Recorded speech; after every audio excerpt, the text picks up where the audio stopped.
Hello, my friends.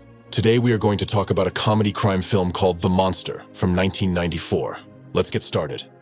The police are investigating the brutal murders of 18 women. The maniac leaves no clues, and he acts very unpredictably, but he does so in the same neighborhood. Recently, another victim has been found, and the investigation has resumed with renewed vigor. Loris is working as a decorator at one of the parties he was setting up. His employer says that there is some kind of nymphomaniac who is ready to have fun with anyone. He gives Loris a direction to go in order to find this girl. However, when Loris leaves, she is taken away by a couple of young men, and another woman takes her place. Loris returns and mistakes the woman for a nymphomaniac. He begins to flirt with her, and is rebuffed. The upset stranger is about to go home, but in the garage she meets Loris again. He's putting the mannequins into a van. He has an electric chainsaw with him, which accidentally starts up.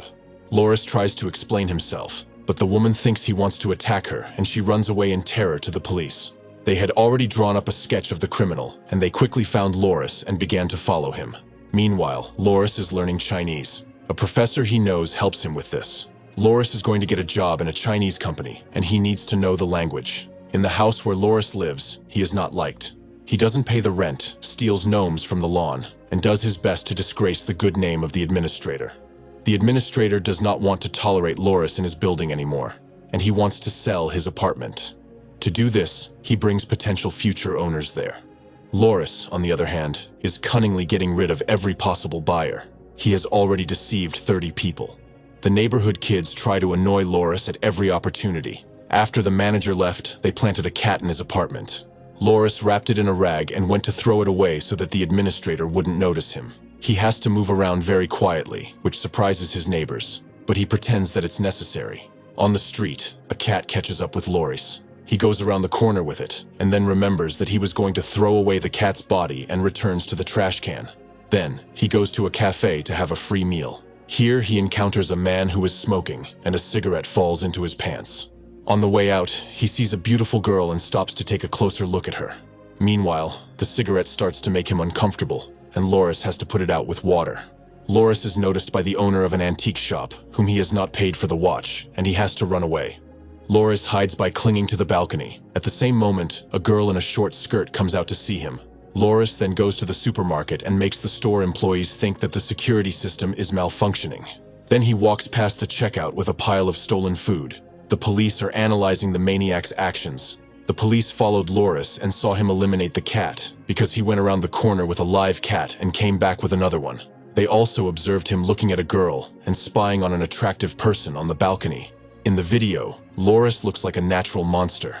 The police are going to catch the maniac alive, but all the girls invited as candidates for the maniac's arrest leave. Jessica is the only one left. She is given the task to follow Loris and provoke him into action. Then, he will be caught in the act. Jessica follows Loris and sees him having fun with a mannequin of a woman. This situation made the police officer uncomfortable, but in fact, he was putting the mannequins in the van, and one of them caught the edge of Loris's jacket, and he tried to get free. Jessica realizes that this maniac is extremely dangerous and capable of any atrocity. Despite this, she goes to his apartment. She has to understand how and what this creepy man lives. She was shocked by what she saw. Jessica told the manager that she did not want to buy this apartment. She thought it was for rent. Loris hears this, and he comes up with a plan to pay the rent without spending a penny. He goes downstairs and catches up with the girl. On the way, he falls, and then looks frightening. Loris offers Jessica to come to his place and live under a contract. Of course, she has to pay 8 months in advance in cash. For Jessica, this is a chance to arrest the maniac. She puts on a seductive dress, packs her things, and drives to his house in the middle of the night. She has a gun with her, and she is ready to eliminate Loris at any moment. The latter behaves like a crazy person so that the administrator doesn't see Loris escorting the girl into the apartment. On the way, Jessica becomes convinced that this monster should be put in jail immediately because he brazenly uses her body and breaks the girl's toy doll, which was planted by the cat.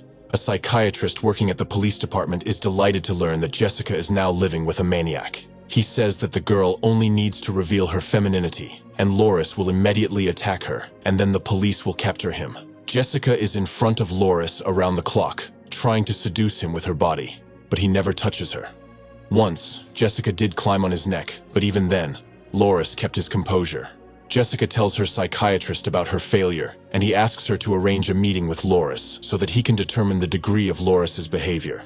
Meanwhile, Loris has finished his studies and is ready for an interview at a Chinese company. For good luck, the professor gives him a musical Chinese souvenir. Jessica tells Loris that a tailor she knows wants to make a suit for him. In fact, the tailor is a psychiatrist. To treat the tailor and his wife to dinner, they go to the grocery store to buy some food. They pass by the receptionist very quietly again. And again they meet their neighbor. Now he treats this behavior absolutely normally. After stealing a bunch of groceries from the supermarket, Loris starts cooking dinner. The psychiatrist's wife knows that they are going to visit a maniac. She is very worried because this monster has already killed 18 girls, and every time they are alone, it looks like Loris is trying to take over the woman. The psychiatrist gives her a sedative so that she doesn't interfere with the examination of the maniac. Jessica sees how Loris tries to get out of delicate situations, and she just laughs at it. After living with him, she stopped being afraid of him. She does not believe that this man is capable of murder. The psychiatrist quietly conducts a bunch of tests to determine whether Loris has criminal tendencies. However, when he put on a sterile glove and was about to enter the dark depths of Loris's subconscious, Jessica stopped the experiment, and the psychiatrist did not calm down. He found a garden gnome in Loris's closet and was about to come up with a new theory about Loris's abnormality. But then he heard screams from the stairwell. The psychiatrist's wife tried to run away, but Loris noticed her, and another situation occurred in which Loris looked like a disturbed maniac. The next day, during the interview, Loris did not understand a word of the conversation, and he was not hired. The professor and Jessica came to support him after the interview. Loris returned the Chinese amulet to the professor. The psychiatrist stayed up all night trying to figure out why Loris didn't attack Jessica. In the morning, he brought the girl a Red Riding Hood costume, as if only in it she could seduce Loris. The girl recorded a message for him on a dictaphone and decided to leave him. When he saw her in the costume, Loris did not attack her. Jessica said goodbye to Loris, who did not understand, and left. Only when he heard the recording on the tape recorder did he realize that Jessica had fallen in love with him.